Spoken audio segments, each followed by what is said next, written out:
బ్రహ్మాండమైన ఐడియా గోవిందు. ఎవరో ఒక అమ్మాయిని చూసి ఆ అమ్మాయితో నీకు పెళ్ళైపోయినట్టుగా మీ అమ్మా నాన్నల్ని నమ్మించినట్లయితే ఈ పెళ్లి ఆగిపోతుంది, నీకు పెళ్లి కాకుండా ఉంటుంది. ఎలా ఉంది ఐడియా?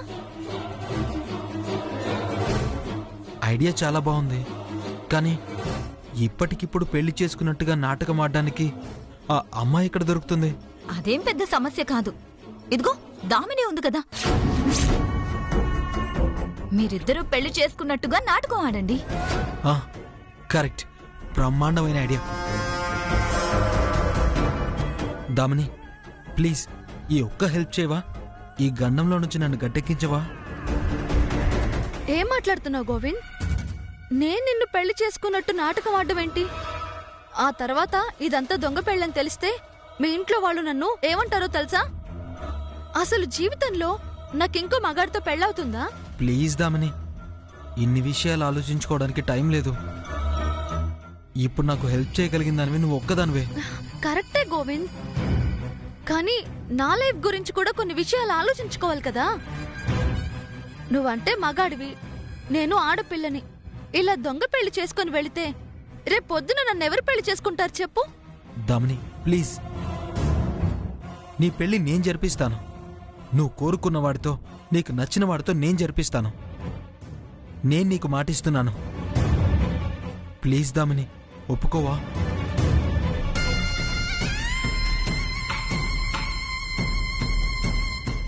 సర్లే గోవింద్, ఎంతైనా నువ్వు నా ఫ్రెండ్వి, పైగా కష్టంలో ఉన్నావు. కాకపోతే నాకు చిన్న మాట ఇవ్వాలి. ఏంటా మాట? నేను ఏ పని ఫ్రీగా చేయను. నేను నిన్ను దొంగ పెళ్లి చేసుకోవడానికి సిద్ధపడినందుకు నువ్వు నాకేమిస్తావు?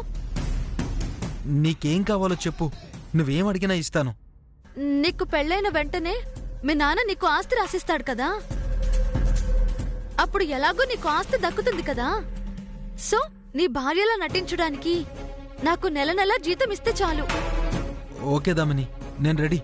అయితే నువ్వు పెళ్లికి రెడీగా ఉండు, మిగతా తతంగం అంతా నేను నడిపిస్తాను. Thank you Damini, thank you so much.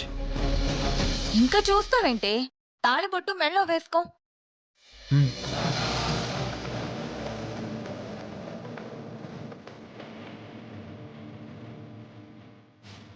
ఇదిగో ఈ దండలు మార్చుకోండి.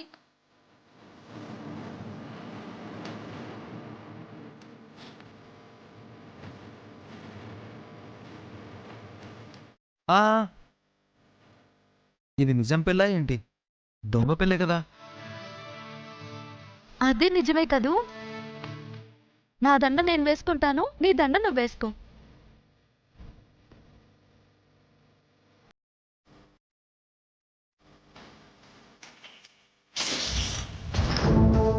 ఇప్పుడు దాని గురించి ఎందుకు మాట్లాడుతున్నావు గోవింద్? ఏమో, పెళ్లి తర్వాత ఫస్ట్ నైట్ న్యాచురల్ కదా అనగానే నాకు డౌట్ వచ్చింది. ఏమని? దొంగ పెళ్లిని అడ్డం పెట్టుకుని నన్నేమన్నా ముగ్గులోకి దింపుతావేమో అని. ఏంటేంటి, మీ ఇద్దరికీ జరిగింది నిజమైన పెళ్లి కాదా? ఇది దొంగ పెళ్ళా? దామిని మెళ్ళో ఉన్న తాలి గోవింద్ కట్టింది కాదా? ఏం శుభవార్త చెప్పావు స్వామి. ఇది కదా నేను కోరుకుంది. పాపం, ఈ నిజం తెలియక త్రిపుర పిచ్చిదైపోతుంది, కింద పొర్లి పొర్లి ఏడుస్తుంది. నాకలాంటి ఉద్దేశమేం లేదు. నెల నెల డబ్బిస్తానన్నావు కాబట్టి నీ పెళ్ళంగా నాటకం ఆడడానికి వచ్చాను, అంతే తప్ప నేనేదో నిజంగా నిన్ను మొగుడిని చేసుకోవాలని కాదు. నువ్వు ఆ మాట అంటే అదే చాలుదామని. రేపు రాత్రి మన ఇద్దరం శోభనం గదిలోకి వెళ్లకుండా ఉండే ప్లాన్ ఏదన్నా ఉంటే చూడు. అబ్బా గోవిందు, శోభనం గదిలోకి వెళ్తాం గాని మనిద్దరి మధ్య ఏ తప్పు జరగదు కదా. హలో మేడం, మనిద్దరి మధ్య తప్పు జరగకపోవచ్చు, కానీ మనిద్దరం కలిసి రాత్రంతా ఒకే గదిలో ఉన్నామన్న విషయం రేపు నన్ను కట్టుకోబోయే అమ్మాయికి తెలిస్తే నా పరువు పోదా? అప్పుడు నా పరిస్థితి ఏంటి? హలో, మగాడివి నువ్వే ఇంత భయపడితే ఆడదాన్ని. రేపొద్దు నన్ను కట్టుకోబోయేవాడు కూడా మనిద్దరం శోభనం గదిలోకి వెళ్ళామన్న విషయం తెలిసిందనుకో, నన్ను మెడ పట్టుకుని బయటకు గెంటేస్తాడు. అయినా నేను ధైర్యం చేయట్లేదా? అలా అని కాదు, గదిలోకి వెళ్ళాక బాధపడే కన్నా వెళ్ళక ముందే ఆగిపోతే బెటర్ కదా అని. చూడు గోవింద్, శోభను ఏర్పాట్లు చేసేది మీ అమ్మ నాన్న. దాన్ని ఆపే శక్తి నాకు లేదు. నీకుంటే నువ్వు ఆపుకో. రాత్రి పాల గ్లాస్ తీసుకురమ్మంటే వస్తాను, లేదంటే నా గదిలో నేనే ఉంటాను. ఏం జరగాలో ఎలా జరగాలో నువ్వే ఆలోచించుకో. దేవుడా, ఇలా ఇరికించావేంటి? ఏదో పెళ్లి నాటకం అంటే ఆస్తి కోసం చేశాను గాని ఈ శోభనాలుంటాయి, తంతులు జరుగుతాయని తెలిస్తే చచ్చినా దొంగ పెళ్లి చేసుకుని ఉండేవాడిని కాదు. Yes! అంటే దామిని చాలా తెలివిగా గోవిందుని దొంగ పెళ్లి చేసుకుందన్నమాట. చెప్తా, ఈ దొంగ పెళ్లిని బయటపెట్టి ఈ దాముని సంగతి తేలుస్తాం.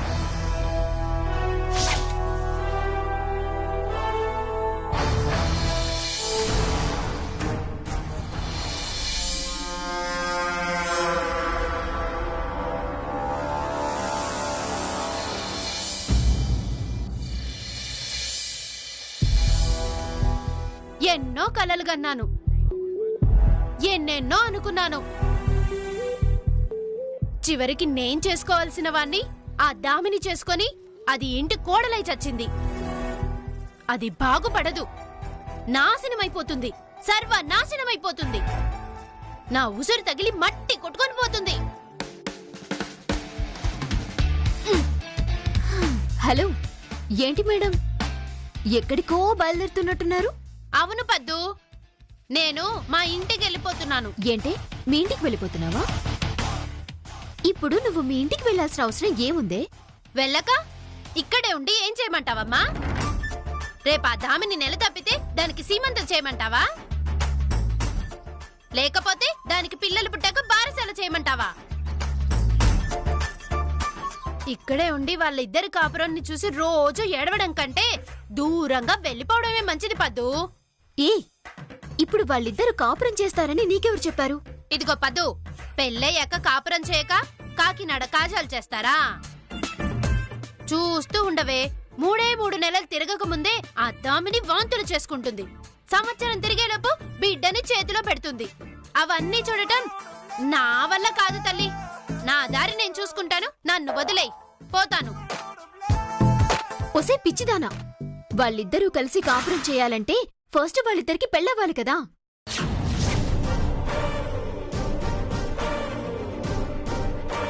ఏంటి? మళ్ళీ ఇంకోసారి చెప్పు. అసలు వాళ్ళిద్దరికి పెళ్ళవ్వాలి కదా. పద్దు, ఇవి ఎన్నేళ్ళో చెప్పు. 5. ఎందుకలా అడుగుతున్నావు? ఏమి లేదు, నాకు గోవింద్ బావకి పెళ్లి కాలేదు అనే బాధతో నీకాని మైండ్ ఏమైనా పోయిందేమో అని. ఒసే, ఏం మాట్లాడుతున్నావు? మరి లేకపోతే వాళ్ళిద్దరూ ఎంచక్క పెళ్లి చేసుకుని మన ఇంట్లోకి అడుగు పెడితే అసలు పెళ్ళే కాలేదంటావేంటి? ఒసే పిచ్చిదానా, నీకొక గుడ్ న్యూస్ చెప్పనా? ఏంటది? ఆ దామినికి గోవింద్కి అసలు పెళ్ళే జరగలేదు. ఏం మాట్లాడుతున్నావే? దామినికి గోవింద్ బావకి పెళ్లి జరగకపోవడం ఏంటి? అవును, గోవిందు ఆ జ్యోతిషుడి మాటలు స్ట్రాంగ్ గా నమ్మేశాడు. సంవత్సరం లోపు పెళ్లి జరిగితే తను అష్టకష్టాలు పడతాడని గట్టిగా అనుకున్నాడు. అందుకే నీతో పెళ్లాపే మార్గం దొరక్క ఆ దామినిని దొంగ పెళ్లి చేసుకున్నట్టు నాటకమాడుతున్నాడు. ఆ ప్లాన్ ప్రకారమే ఇద్దరూ నడుచుకుంటున్నారు. ఏంటేంటి? దామినిని గోవింద్ బావ దొంగ పెళ్లి చేసుకుని తీసుకొచ్చాడా? అవునే, గోవిందు దామిని మెళ్ళో తాళే కట్టలేదు. మరి అదే తాళిని మెళ్ళో వేసుకుందంట. ఆ తాళి గోవిందు కట్టినట్టు మనలందర్నీ నమ్మించిందంట. సో వాళ్ళకి పెళ్లి జరగలేదు కాబట్టి నీకు లైన్ క్లియర్ అయినట్టే. ఇవాళ కాకపోతే రేపైనా గోవిందే నీ మొగుడు. ఎంత మంచి శుభవార్త చెప్పావే! నా బంగారు కొండ, నా రత్నాల దండ, నువ్వు నా బుజ్జి కన్నా. కాకపోతే చిన్న అనుమానమే. ఏంటది? వాళ్ళిద్దరిది దొంగ పెళ్లి అని నీకు తెలుసు, ఇప్పుడు నాకు తెలుసు. కానీ అత్తయ్యకి మామయ్యకి ఎలా తెలుసు? అది నిజమైన పెళ్లి అనుకొని వాళ్ళిద్దరికి శోభనం ఏర్పాటు చేసేస్తే, ఆ దామిని దాని అందచందాలతో వంపు సంపులతో గోవింద్ బావని లొంగ తీసుకుంటే, నాతో పెళ్లి కంటే ముందు అది తల్లై కూర్చుంటే. ఏయ్, నువ్వు నోర్మై. జరగనివన్నీ జరిగిపోయాయని ముందే ఊహించుకొని చావుకు. ఆ దామిని తేడా ఏమో గాని గోవిందు చాలా నిజాయితీపరుడు. దానివైపు కన్నెత్తి కూడా చూడడు. ఇదిగో పద్దు, బావ మీద నాకు కూడా నమ్మకం ఉందనుకో, కానీ సాధ్యమైనంత తొందరగా వాళ్ళిద్దరిది దొంగ పెళ్ళని తేల్చేయి పద్దు. సరే, ఇక నుంచి మనిద్దరం అదే పని మీద ఉంటున్నాం. పెద్ద బావ లెక్క తేల్చి కొమ్ములు వంచి దారిలో పెట్టడానికి అల్లుని తీసుకురాబోతున్నా. గోవిందుకి నాకు నిజంగా పెళ్లి జరగలేదు బాబోయ్ అని ఆ దామిని తన నోటితోనే చెప్పేట్టుగా నువ్వు టార్చర్ చేయబోతున్నావు. నీ టార్గెట్ దామిని, నా టార్గెట్ నా మొగుడు. ఉమ్, ఉమ్.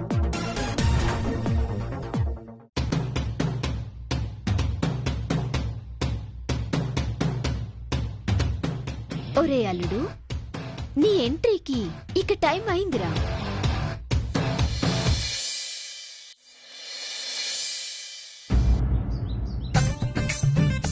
పద్మావతి ఎవరో ఒక అనాథని తీసుకురాకముందే నేనే ఒక గొట్టంగాన్ని తీసుకొచ్చేసి దానికి అంటగట్టేసి ఆస్తి మొత్తం కొట్టేయాలి.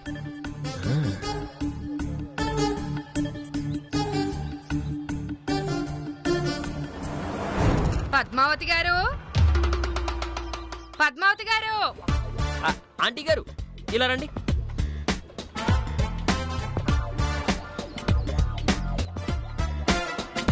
మీరెవరు? పిల్లల్ని తీసుకొచ్చారేమిటి? నేను అనాథాశ్రమం నుండి వస్తున్నాను సార్.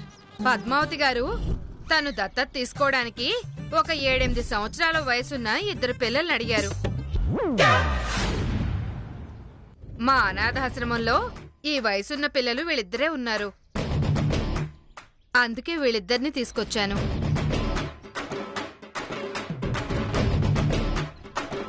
అంటే పిల్లల్ని దత్తత తీసుకునే విషయంలో పద్మావతి చాలా అడ్వాన్స్డ్గా ఉందన్నమాట.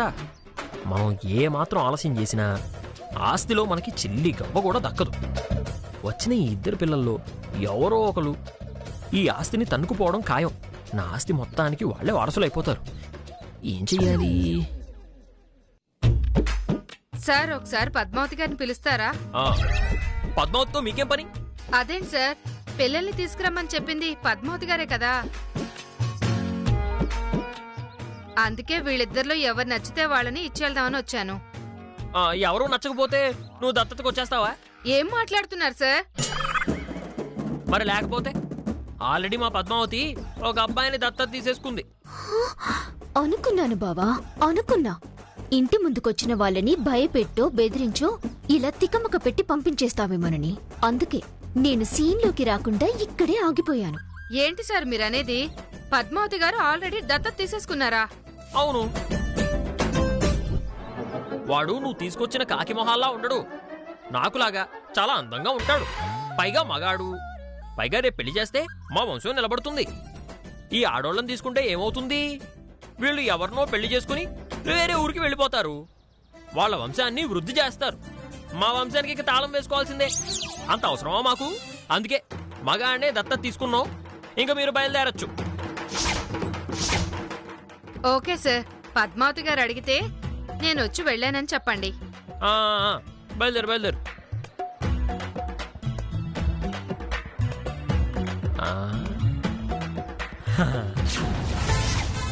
బావా,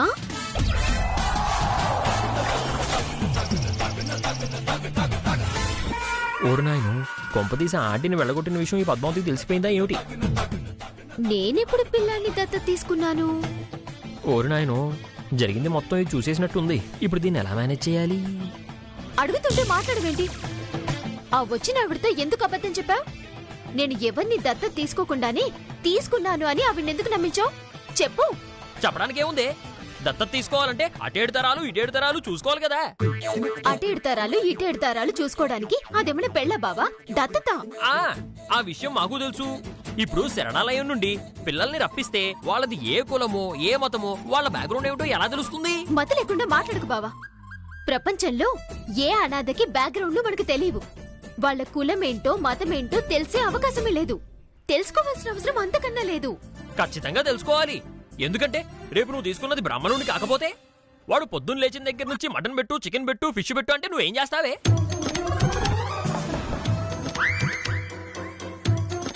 ఈయన చెప్పేది కూడా నిజమే కదా. రేపు మన ఇంటికి వచ్చిన వాడు మన మడి మన మైలు ఆచారం చూసి భయపడిపోతే, మన సాంప్రదాయ కుటుంబంలో ఇమడలేక పారిపోతే దానికి బాధ్యత ఎవరిది?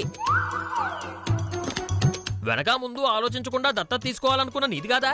సరే, ఇప్పుడు నువ్వేమంటావు బావా? నేను ఒకటే చెప్తున్నాను, మన ఆచారాల్ని మన సాంప్రదాయాల్ని భరించగలిగేవాడై ఉండాలి. మన కుటుంబంలో మనలాగా ఇమడగలిగేవాడై ఉండాలి. ఇన్ని క్వాలిటీస్ ఉన్నవాడు ఇప్పుడప్పుడే ఎక్కడ దొరుకుతాడు బావా? నేను ఆల్రెడీ చూశానని చెప్పాను కదే. ఏంటి, నువ్వు చూసావా? ఎస్, వాణ్ణి చూస్తే మన ఇంట్లోకి దత్తత రావడానికే పుట్టాడా అనిపిస్తుంది. దత్తతంటూ తీసుకుంటే ఇలాంటి వాడిని మాత్రమే దత్తత తీసుకోవాలి అని అనిపిస్తుంది. సరే బావా, నువ్వు ఇంతగా చెప్తున్నావు కాబట్టి, ఆల్రెడీ మాట్లాడాను అంటున్నావు కాబట్టి నీకు గంట టైం ఇస్తున్నా. ఈ గంటలోపు వాడెవడో తీసుకొచ్చావో సరే సరే, లేదంటే నెక్స్ట్ గంటలో నాకు నచ్చిన వాణ్ణి నేను తీసుకొచ్చేస్తాను. ఆ పని మాత్రం చేయకు. నీకు నేను మాటిస్తున్నాను, నీకు అన్ని రకాలుగా నచ్చి నువ్వు మెచ్చేవాడినే తీసుకొస్తాను, సరేనా? ఓకే, చూద్దాం. ఏమాత్రం తీసుకొస్తావో నేను చూస్తాను. ఓరి దేవుడా, ఆల్రెడీ సెట్ చేశానని అబద్ధమైతే చెప్పాను గాని ఇప్పటికిప్పుడు ఎవరిని సెట్ చేయాలి? ముందు అర్జెంటుగా బాబురావు గారికి ఫోన్ చేయాలి.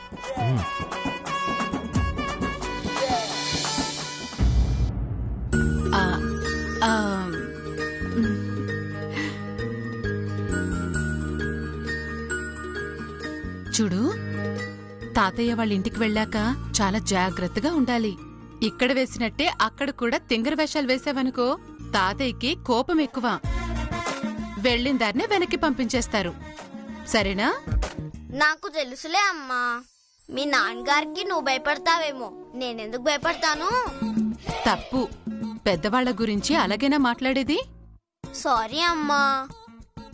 హాయ్ నా ముద్దులు పెళ్ళాంసండు కొడుకు. నిన్నింటికి రావద్దని చెప్పాను కదా, మళ్ళీ ఎందుకు వచ్చావు? మనీ అవసరమై వచ్చాను. అయ్య బాబాయ్, సంచులు కొద్దీ పంచులేస్తున్నాడు. ఇన్నిలా పెంచావేంటే? నీకన్నా బాగానే పెరిగాడు. ముందు నువ్వు బయటకు వెళ్ళు. అలాగే వెళ్తాను. అర్జెంటుగా నాకు 1 లక్ష కావాలి. ఒక్క పైసా కూడా నా దగ్గర లేవు.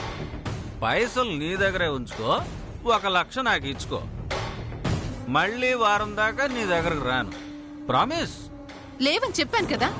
చూడు, నువ్వు ఎవను అని అనడం, నేను వాడిని తీసుకుని పారిపోవడం, ఏ రోడ్డు మీద ముష్టి ఎత్తించడం, నువ్వు మళ్ళీ వాడిని వెతుక్కుంటూ రావడం, ఆయన తీసుకుని రావడం, దీనికన్నా నేను అడిగిన ముష్టేదో నా మొహాన్ని పడేస్తే వీడికి ముష్టెత్తుకునే తిప్పలుండవు కదా. ఒక్క నిమిషం ఆలోచించు. అమ్మా, నాకు ముష్టెత్తుకోవాలని లేదమ్మా, నాకు భయమేస్తుందమ్మా.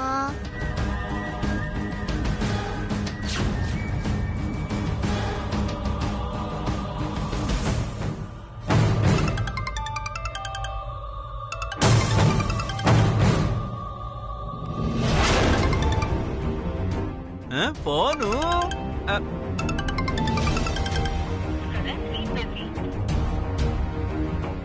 ఇదేంటిది? వదిన కాల్ కట్ చేసింది. ఏంటే ఫోన్ కట్ చేసావు? ఇది నా పర్సనల్ ఫోన్, నీకు అనవసరం. పర్సనల్ ఫోనా? అంటే ఆడోళ్లే కదా.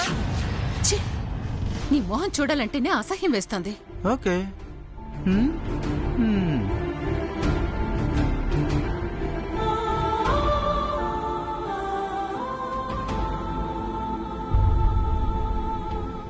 ఎరా, నాతో వస్తావా?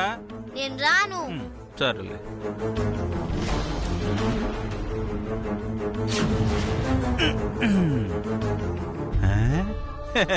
ఇవే ఉన్నాయి, కావాలంటే తీసుకో, లేదంటే ఇవి కూడా ఇచ్చేసి వెళ్ళిపో. ఓకే, దీంతో 1 వారం రోజులు మేనేజ్ చేయొచ్చులే. నానా జాగ్రత్త, నానా ఆరోగ్యం జాగ్రత్త. మళ్ళీ ఏదన్నా జలుబు దగ్గు వచ్చిందనుకో ముష్టెత్తుకోవడానికి ప్రాబ్లం అవుద్ది. నాకు కాదు, నీకు. బాయ్ పెళ్ళాం. బాయ్ రా కొడకా, బాయ్.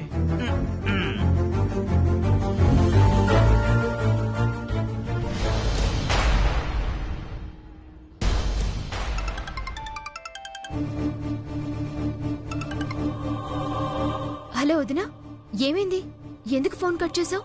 ఏముందమ్మా, ఆ రాక్షసుడు మళ్ళీ వచ్చాడు. పిల్లాన్ని తీసుకెళ్తానని బ్లాక్మెయిల్ చేశాడు. గత్యంతరం లేక 50,000 ఇచ్చాను. నువ్వెందుకు డబ్బులిచ్చావు వదినా?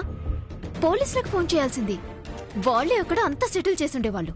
ఆ రాక్షసుడు పోలీసులకి భయపడే రకం కాదమ్మా.